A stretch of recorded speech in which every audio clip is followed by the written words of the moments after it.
Sekarang kita membahas karya-karya maestro yang sudah lalu, Pak. J. Kita ini api di Bukit Menoreh. Nah, ini pertanyaannya apakah ini golongan karya sastra atau bukan? Karena ini dianggap kopingho, nah itu dianggap sastra atau bukan? Kita ini kadang-kadang juga ya sastra itu apa ya begitu. Tapi menurut saya ini tetap harus kita apresiasi sebagai maestro. Apa yang dilakukan, yang telah ditorehkan oleh S.H. Mintardja maupun Kopingho, S.H. Mintardja membuat suatu cerita yang cukup panjang, serial Api di Bukit Menoreh. Nah, ini kita tidak akan membahas tentang buku itu, tapi kita akan membahas ilustrasinya. Karena buku itu akan menarik ketika ada ilustrasinya, sampulnya, gambarnya di dalamnya. Nah, mungkin ada yang legendaris, mungkin ada yang pernah mengenal atau mengetahui ini tulisannya WIP gitu saja nih. Ini Pak Heri Wibowo. Beliau ini dosen seni rupa di ISI, tapi aktif juga membuat komik, membuat ilustrasi. Bahkan beliau sampai akhir hayatnya pun masih terus membuat. Ini dengan katakan asistennya, dengan apa ide, gagasannya terus ditorehkan. Sampai akhir hayatnya beliau tetap gigih dan semangat. Tadi Pak Garut menceritakan bahwa Pak Heri Wibowo ini di dalam membuat ilustrasi Api di Bukit Menoreh juga bersama atau dilakukan oleh Pak Andang. Pak Andang sendiri merupakan putra dari Pak S.H. Mintardja yang juga sebagai dosen di ISI juga ya Pak? Ya. Monggo Pak, silakan Pak Gatot membuat suatu amatan atau suatu kesan ya, atau pengalaman yang berkaitan dengan S.H. Mintardja dan Pak Andang ini. Terima kasih Pak Kris. Ini saya berbicara pengalaman saya pribadi mengenal karya-karya Pak Heri Wibowo maupun Pak Andang Supriyadi ini. Saya mulai tahun 80-an awal. Saya banyak melihat karya-karya mereka. Nah, saya mau tegaskan bahwa serial Api di Bukit Menoreh ini bisa dikatakan sebagai karya sastra juga boleh, dengan settingan yang boleh dikatakan ada setting sejarah zaman dulu.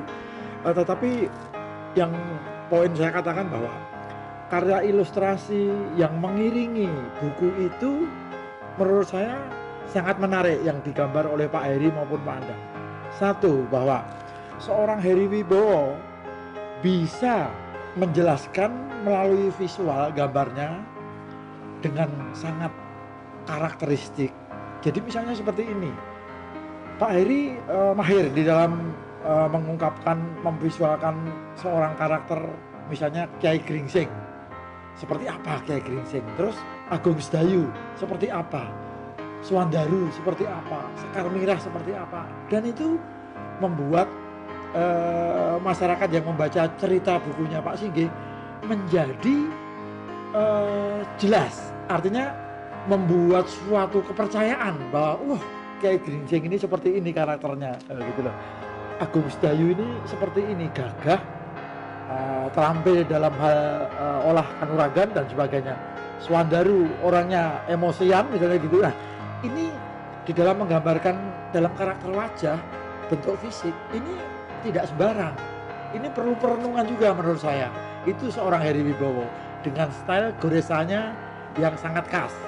Nah, Pak Andang Supriyadi ini juga boleh saya katakan ini muridnya Pak Heri waktu di Asri. Dia kakak kelas saya waktu di ISI. Dia juga andil di dalam membuat ilustrasi di dalam buku ayahnya, karena Pak Andang ini adalah putra sulung dari Pak S.H. Mintardja dan beliau sudah pensiun menjadi dosen juga.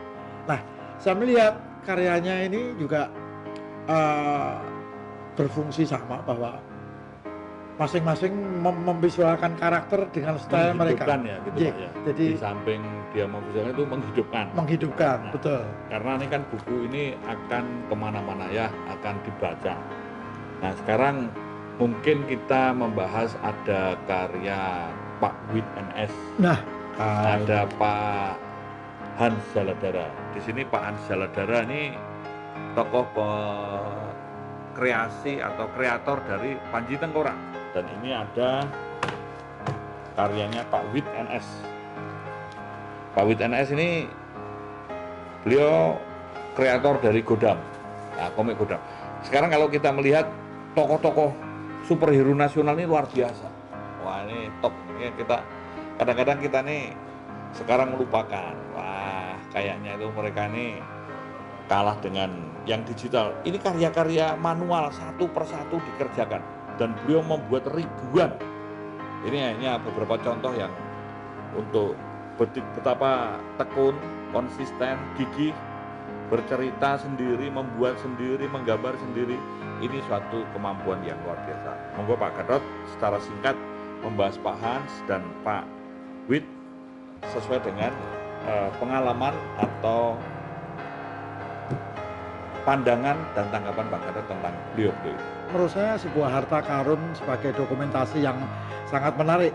Artinya agar kreator-kreator para komikus zaman dulu itu ada yang ngopenin, jadi tidak ditelan oleh bumi lah gitu ya. Nah, saya yang kedua bahwa tahun 70-an ini jaya-jayanya komik Indonesia. Di era itu ada Pak Hans Jaladara dengan tokoh hero-nya Panji Tengkorak. Ada Pak Ganes TH dengan superhero-nya si buta dari Gua Hantu. Ada Pak Wit NS dengan superhero-nya Godam. Terus ada Pak Asmi, ya, Pak, itu dengan tokoh ciptaannya Gundala. Nah, di sini saya akan bahas dua, bahwa satu Pak Wit NS, satu Pak Hans Jaladara. Nah, Pak Wit itu dengan Pak Asmi ini saudara teman dekat nih, sehingga tidak jarang karya-karya mereka itu berkolaborasi. Ada salah satu contoh komik yang mereka berkolaborasi, judulnya kalau nggak salah Robot si Penakluk. Nah, di situ diciptakan ada Gundala, ada Godam, ada Pangeran Melar, ada Masa, terus ada robot. Nah, mereka berkolaborasi memberantas kejahatan, dan itu bukunya tebal, buku komik itu sangat tebal. Saya ingat itu tebal, itu ada ratusan halaman itu. Nah, saya kalau zaman itu saya masih kelas 3, kelas 4 SD, kalau membacanya aja kita sekali nggak cukup, kita bisa 2-3 kali. Karena apa? Imajinasi para komik ini luar biasa, membuat pembaca ketagihan. Oh, Godam ini ternyata seperti ini, Gundala seperti ini, membela. Apalagi bisa mengelaborasi ya Pak ya. Wah, ini pada kondisi ini kan mereka sebetulnya terpisah. Mereka itu kan tidak menyatu, tapi ketika disatukan menjadi sesuatu yang baru, menjadi sesuatu yang menarik. Betul, ya. Nah, komik ini sebetulnya merupakan visualisasi pendidikan, pelajaran. Kalau kemarin kita membahas wayang sebagai tontonan, tuntunan, dan tatanan, saya kira komik pun juga bisa diberdayakan. Arti proses mencerdaskan kehidupan bangsa, membangun literasi, komik ini memang harus dibangun lagi Pak. Karena kan kita walaupun sekarang e-book tetap memerlukan model ilustrasi, ya, model komik Pak. Kita sekarang boleh dikatakan dibanjiri komik-komik dari luar. Sedangkan komik Indonesia sendiri hampir tenggelam, walaupun ada riak-riak kecil saja, tapi yang sampai melegenda begini gigi ya, ini hampir tidak ada. Nah, kira-kira nih untuk saran atau apa gitu ya, pengalaman Pak Gatot yang menekuni dunia seni, dunia ilustrasi, bagaimana anak-anak muda ini tetap care, tetap peduli, atau setidaknya pemerintah atau sektor bisnis tidak hanya sebatas mengkoleksi karya lukisan yang besar-besar, tapi juga karya-karya seperti ini merupakan satu dokumen. Ya, ini juga jimat bagi seniman-seniman muda, juga perlu kalah berkah mencari spirit daripada seniman. Menurut Pak Gatot bagaimana? Silakan. Sangat betul sekali Pak Kris. Jadi menurut saya untuk generasi muda jangan meninggalkan atau melalaikan karya-karya para maestro ini. Karena apa? Ini karya-karya para maestro ini untuk komik ya, ini bisa menjadi inspirasi untuk membuat karya-karya komik yang modern, meskipun zaman sekarang dengan digital katakanlah. Tetapi roh karya maestro ini bisa untuk berpijak, menjadi inspiratif, penyemangat untuk membuat karya-karya baru bagi generasi-generasi muda. Nah, era penerbit-penerbit raksasa yang menerbitkan karya-karya Yan Mitaraga, Kosase itu kita sambut cukup baik lah. Itu tahun 80-an masih dilakukan itu, menerbitkan karya-karya Pak Kosase, Pak Yan Mitaraga. Tapi ya sampai sekarang ini boleh dikatakan perkomikan Indonesia boleh dikatakan mati dalam tanda kutip Pak ya. Jadi penerbit mulai katakanlah ogah gitu loh untuk membantu menerbitkan kembali karya-karya para maestro ini. Karena apa? Mungkin gini Pak, ya jiwanya beda, eranya beda. Iya. Nah, saya kira ini perlu didigitalkan atau mungkin difilmkan. Karena ini kan era digital art. Iya. Nah, era digital apa yang ada, yang lama ini kita tidak ingin kembali ke yang lama enggak, tapi munculkanlah yang baru, yang kekinian. Tetapi tetap jangan melupakan yang lalu. Artinya karya maestro ini tetap menjadi kekayaan, menjadi sesuatu yang monumental bagi bangsa ini. Pak Gatot, ini kita nanti lanjutkan lagi dengan konteks yang berbeda, tetap di Kongsen ya. Kongko Seni.